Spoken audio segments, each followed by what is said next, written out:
Good morning. It is Thursday, July 25th at 11:05 in the AM. Hope you're doing well. It's beautiful actually here in southern Indiana. It cooled down a little bit after a front came through, so nothing to be upset about here in God's country. Purdue finished up the Big Ten Media Days, a couple days ago now, and Ted Berkey's here. So thank you for being here first, Ted. Thank you for being quickly on the stick. Appreciate it. But the media days are something that every year I have high expectations for. I look forward to them. And every year I'm just like, right? There's some information in there. But more than anything, there's a ton of coach speak. There's a ton of really smart, poised words. The media doesn't push too hard, except for Dustin Schutte. He pushes hard. He hits hard. So we'll talk about that too.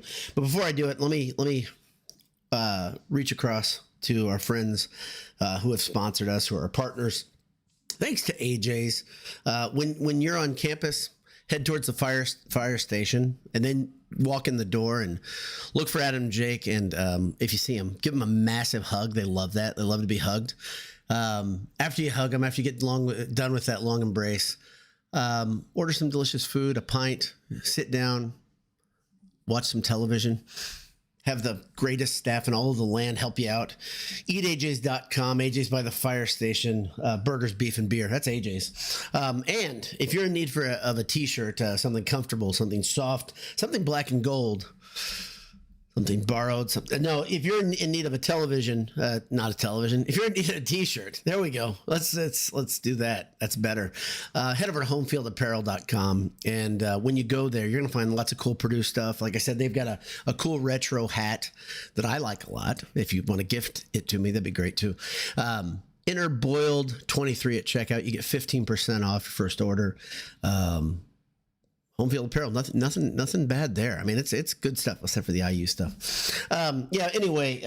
So Big Ten Media Days are up, and at the Big Ten Media Days, there were some really good representatives of Purdue and really well dressed. One thing that's changed a lot since the advent of the schools sponsoring custom suits and getting these guys really gussied up is nobody looks out of sorts anymore. You know, nobody has an ill-fitting suit. These guys look good, man. I tell you what, Kydron Jenkins, pardon me. He had a purple suit, the most bombastic of the three dress. He had a good-looking suit on, though. So you had Jenkins, you had Gus Hardwick, who looks incredible. He's leaned down. He's got a beard trim. And I've met Gus a couple times in person. He is really smart. He is really soft-spoken, not a man of many words. When I've talked to him, maybe he is around his good friends. But boy, he looked great. He looked sharp. And then, of course, Hudson Card, who he looks sharp generally, but all these guys just look great. And whoever is in charge of that in the athletic department, I know MC Clothing Guy? I think that's who it is, who has a custom suit. He and I have interacted before on Twitter and on Golden Black before, but man, they look good. These guys look good. Coach Walters always looks sharp. My wife has noticed that he fills out a suit okay, and he's in great shape. He looks like he could play right now, but man, these guys looked good and looked good for the camera.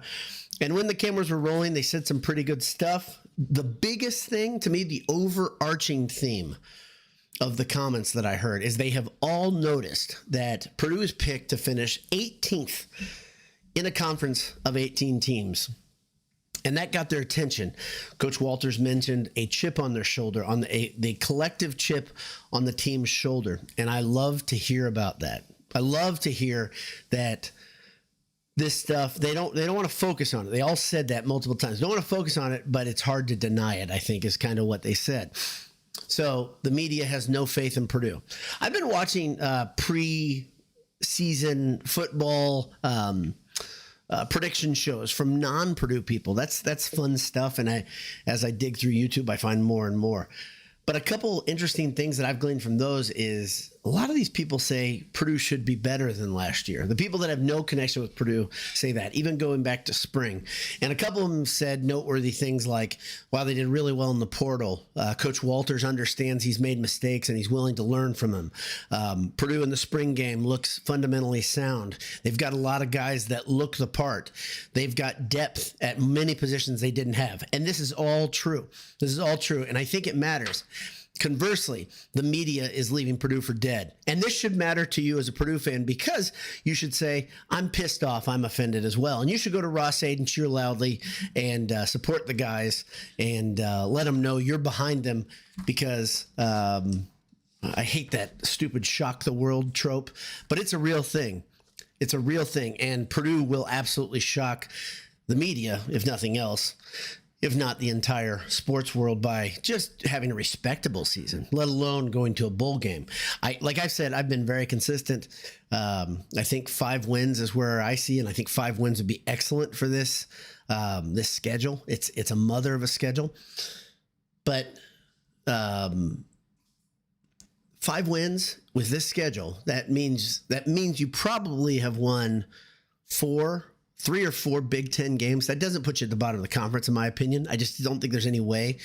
And I think it would probably be a really good building block and a thing that takes them into next year. If you want to ask what last year, why was Purdue close but couldn't get over the hump? Why were they a 4-win team when they could have been maybe a 6-win team? I look at one of the biggest factors.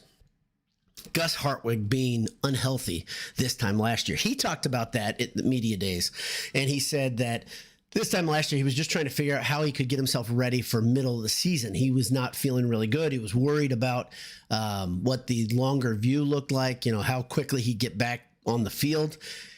And Gus Hartwig might be the difference maker on this team being a last place in the Big Ten and a team that is flirting with a bowl game. I think it's that simple. If you look at, and I've been trying to figure this out, why did Coach Harrell call the game the way he did early in the season? He didn't have a lot of confidence in different situations.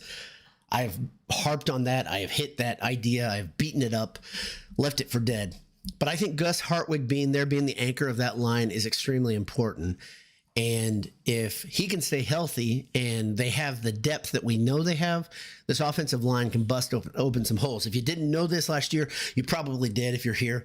But Purdue led the conference in a bunch of rushing categories. They could run the ball. They just didn't give Hudson Card any time. This year should be a little bit different because you have guys with longer arms that are, like I said, they're deep. And they will be able to let Hudson Card have a little bit of a chance to let plays actually run their course instead of just absolutely running for his life. Couple interesting things about Hartwig. If you go and you look at the interviews, maybe you've done it already. His interviews are short. I think that's just the way he is. I met him last year at Slim Chickens at the preseason get-together there. It was fun with my dad and my son. And I was impressed with the guy again. But big thing, I've met his family too. Like they're just like really, really down to earth, good people. Zionsville product. One noteworthy thing that I really didn't connect, and I should have, is that Joey Tanona, I think his name is Joey, the Notre Dame transfer, that great story I've been talking about over and over, who's probably going to crack the 2 deeps in the offensive line. A little bit undersized at this point as he gets his weight back up. But Tanona is a Zionsville product, just like Hartwig, and those guys are old buddies. And maybe that's the thing that helped get him over the top and get him back into football and playing specifically for Purdue. I think he's a guy that, if not this year, next year will be an absolute beast in a Purdue uniform. I'm excited he's there. Again, let me just reiterate something.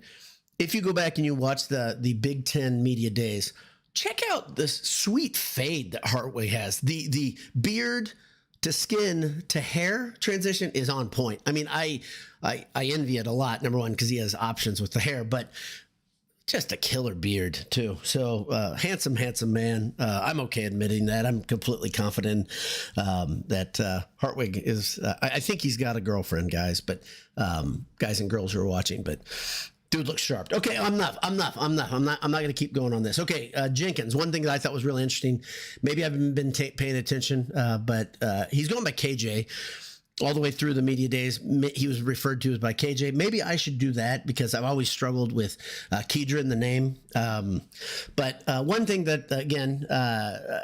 I like hearing a little bit of the inside story about these guys, what they think about the world, why they are where they are. He said at the end of last season, with Scorton leaving, he didn't know exactly what his next steps were going to be and had to think a little bit. But one of the big things that kept him there was that he really wanted a Purdue degree. He really wants to be a Purdue grad. His mom, and he talked about that, and that was a big thing that kept him there. Another thing he loved, the coaches came to him and said, we want to move you, put you at linebacker instead of end. So before he was maybe a little bit undersized as a defensive end. Now he is a big linebacker. One thing that won't change, according to him, and what I would think with this scheme, in spite of it being a 5-down lineman scheme much of the time, he will still be in the quarterback's face on third down. He will still be a rushing down player, even though he's not going to have his hand in the dirt many downs. In fact, last year, a lot of times he stood up and he was in a kind of a sprinter stance, so that's not new. Lastly, if you listen to Hudson Card's interviews, there's a couple extras out there, not just the ones on Golden Black and other places, but a lot of people wanted to hear what Hudson Card had to say. But one of the big things that I noted is in the different interviews, I heard him mention 3 specific receivers. Number one, he talked about losing a lot of receivers is a bit difficult, and the remaining 4 guys that didn't transfer, he said they've been really, really steady, really good in practice. But the guys he mentioned by name were Jamal Edrin. No surprise, his size, his ability, what we thought he might be last season. It has somebody tried to push Hudson Card in the corner and say, who's the guy I should get in my fantasy college draft, the guy from CBS. And Hudson didn't directly answer that, but he did mention Jamal Edrin by name. 2 other guys he mentioned by name were Denylon Morissette and CJ Smith, the 2 Georgia transfers, the very talented guys out of high school. Smith is a guy that you should be very, very excited about if you're a Purdue fan, if you're a Purdue loyalist. I think he's going to have immediate impact and eye-popping impact at that. If you watched him in the spring game, you could see it. Let's see. The other thing, well, not much else to talk about with Hudson Card, but there's a lot of things. There's a lot of things here that if you're a Purdue fan, you can be excited about. He mentioned a couple of times the comfort of being a second-year quarterback in a system. Learning something the first year is sometimes a difficult transaction. Even or transition.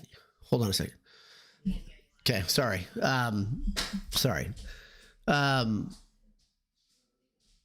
Yeah. So sorry, I had something going on in the. I guess he doesn't realize I'm live, but the transition of coming in someplace new, not knowing a system, also having a new offensive coordinator, having a new head coach, all those moving parts. Now he feels settled, which is very, very good news. Now on to Coach Walters. Again, Coach Walters is excited about what's coming ahead. The biggest takeaway from the Coach Walters interview portion of it was Dustin Schutte addressing the most important thing on the day, the Purvis burger. Have you tried the Purvis burger? Dustin Schutte asked this question last year. I'd call Dustin Schutte a friend of Boiled Sports. He's a good dude. He and I have traded a lot of DMs, and he gets the hard hitting questions and he gets the answers.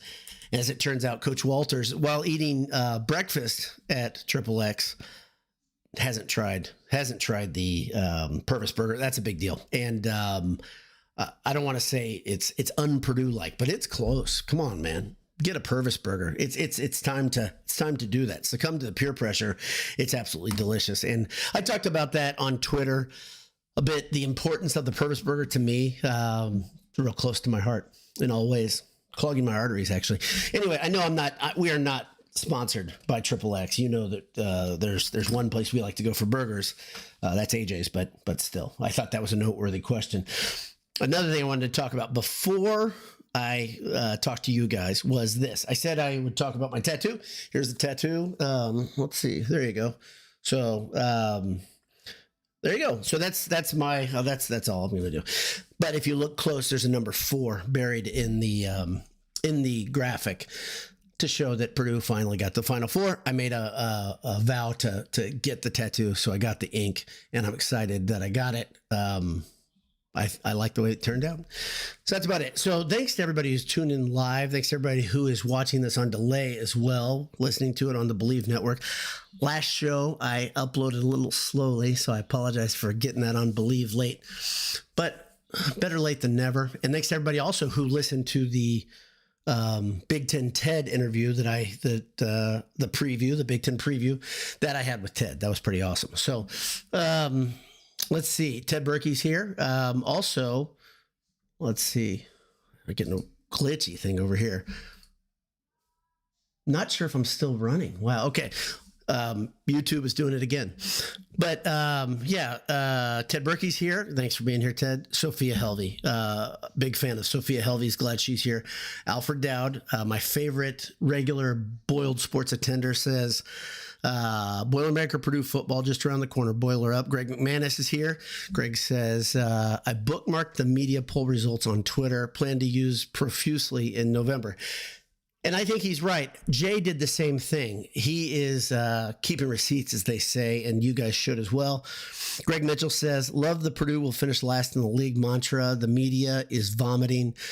We seem to do better with a chip on our shoulder. Go Boilers. It's kind of the Purdue way, right? It's a Purdue cultural thing. I think Purdue fans are generally that way. We're better with some odds against us. We're better with people trying to put us in our place. And this will be no different. I don't think this will be any different.